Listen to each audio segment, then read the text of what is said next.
Hello dear students, last लेक्चरमध्ये मी तुम्हाला human male reproductive सिस्टमची डायग्राम इझी पद्धतीनं कशी काढायची त्याच्या टेक्निक सांगितलेल्या होत्या.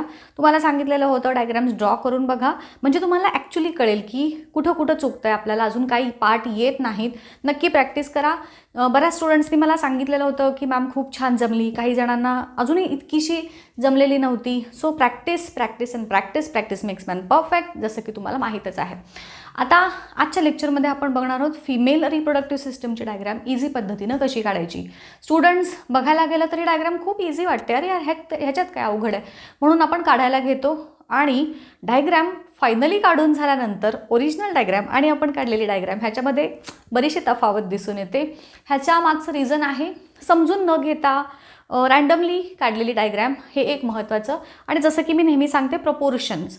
सो आजच्या लेक्चरमध्ये मी ही डायग्राम इझी पद्धतीनं काढण्याच्या काही टेक्निक्स, महत्त्वाच्या टिप्स ह्या सांगणार आहे. नीट ऑब्झर्व करा काय काय मी सांगत असते, त्या पद्धतीनं तुम्ही देखील फॉलो करा आणि मला सांगा डायग्राम कशी तुम्हाला काढता आली का. जसं की मी तुम्हाला नेहमी सांगते, पहिल्यांदा डायग्राम काढण्याची सुरुवात आपण करतो ती म्हणजे आउटलाईननं. ह्याची जी आउटलाईन आहे स्टुडंट्स, ती हा मधला पार्ट, दॅट इज युटेरसचा जो असतो तो. आता इथून ही लाईन आपल्याला पुढे एक्सटेंड करायची आहे लाईक धिस. थोडीशी जास्त अंतर ठेवायचं, कारण सांगते, कारण नंतर आपल्याला जेव्हा याच्यातून दोन ओव्हिडक्ट्स दाखवायचे लेफ्ट आणि राईट साईडचे, मग त्याचं प्रपोर्शन आणि मग हे अंतर थोडंसं मॅच होत नाही. म्हणून आता त्यानंतर ही मधली आउटलाईन काढून घेतली आणि हा खालचा वजायनाचा पोर्शन दाखवायचा. बघा काय काय केलं, हे थोडंसं मी ब्रॉड केलं आहे. आता त्याच्यानंतर इथे या रिजनमध्ये मी काय केलं, अजून एक हे स्ट्रक्चर केलं आणि इथूनच मी त्याला वाईड केलं, इथंच येऊन डायरेक्ट. तसंच इथे देखील, ठीक आहे, आणि इथंच मी त्याला वाईड केलं. आता मला दाखवायचे आहेत दोन ओव्हिडक्ट्स. हां, आता इथं तुमच्या टेक्स्टबुकमध्ये जशी दाखवली आहे, एका बाजूलाच ओव्हिडक्ट्स दाखवलेत, सो आणि एका बाजूलाच ओव्हरी आणि त्याच्यामधले एग सेल दाखवलेत. तुम्ही दोन्ही दाखवू शकता, इकडे किंवा इकडे. याच्याचमध्ये हा आला आपला ओव्हरीचा पार्ट, थोड्याशा ओव्हल शेपच्या दाखवूयात. आणि मग हा जो पोर्शन आहे हा इथंच नेऊन अटॅच केला आहे आपण ओव्हिडक्टसोबत, ठीक आहे, लाईक दिस. मग इथे पण तसंच.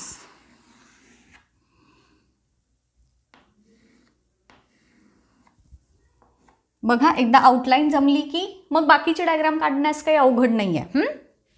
थोडंसं इथे, मग नंतर त्याला 3D म्हणजे जो ओव्हरलॅप झालेला होता, हा इथला ओव्हरीचा पोर्शन आहे. मग ह्याला थोडंसं अजूनही एक फिनिशिंग टच देऊयात लाईक दिस, ठीक आहे. इथे पण ठीक आहे, ह्याचा एवढं काय मॅटर करणार नाही.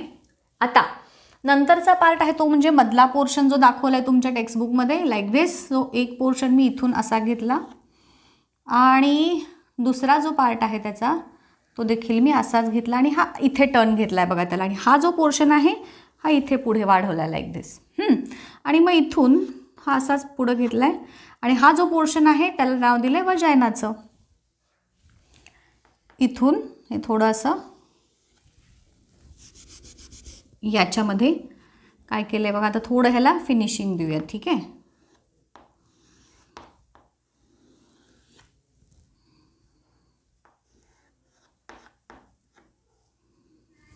ओके, हा पोर्शन मग असाच पुढे घेतला तरी चालेल. आणि राहिला इथला मधला एग सेल्स जे असतात त्याचा पार्ट.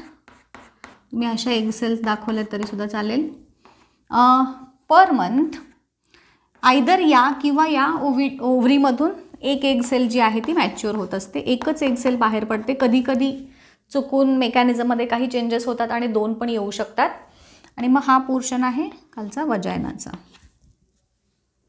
याला शेडिंग देऊयात मग थोडंसं, डायग्राम आपली छान दिसण्यासाठी.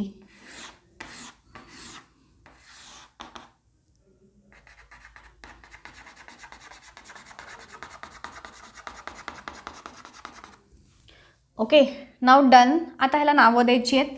हा पार्ट ओव्हिडक्ट. ओव्हिडक्टलाच फॅलोपियन ट्यूब असं एक नाव आहे. हां,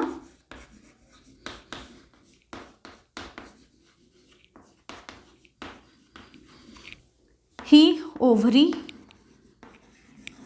इकडची एक ओव्हरी, 2 ओव्हरीज, हा पार्ट युटेरसचा आणि हा पार्ट वजायनाचा. ह्याला काही जास्त नेम्स नाही आहेत. नॉर्मली काय होतं, आयदर कोणत्या ना कोणत्या तरी एका ओव्हरीमधून आयदर लेफ्ट किंवा राईट एक एग सेल बाहेर येते. फॅलोपियन ट्यूब्समध्ये किंवा ओव्हिडक्टमध्ये एग सेल आणि स्पर्म सेलचं फ्युजन होतं.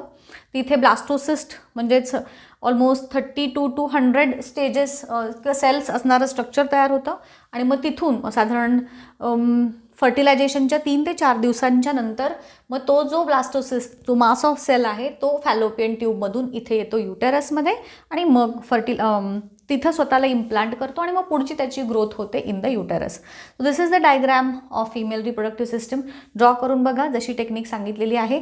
याच्यामध्ये थोडंसं तुम्ही अजून, हे मी थोडं एकदम इझी सांगितलं आहे, तुम्ही ह्याला इथे असं थोडं शेडिंग देऊन प्रॉपरली असं केलं छान दिसेल. अजूनही तुम्ही त्याला मग जसं व्हॅल्यू ॲडिशन म्हणतो ना एखाद्या सबस्टन्समध्ये, तसं देखील तुम्ही ह्याच्यामध्ये, पण अगदी इझी, एकदम इझी पद्धतीनं आणि प्रपोर्शनमध्ये कशी काढायची, तर ही त्याची टेक्निक आहे. नक्की कळवा मला डायग्राम कशी वाटली. भेटूयात नेक्स्ट लेक्चरमध्ये. Till then goodbye and all the best.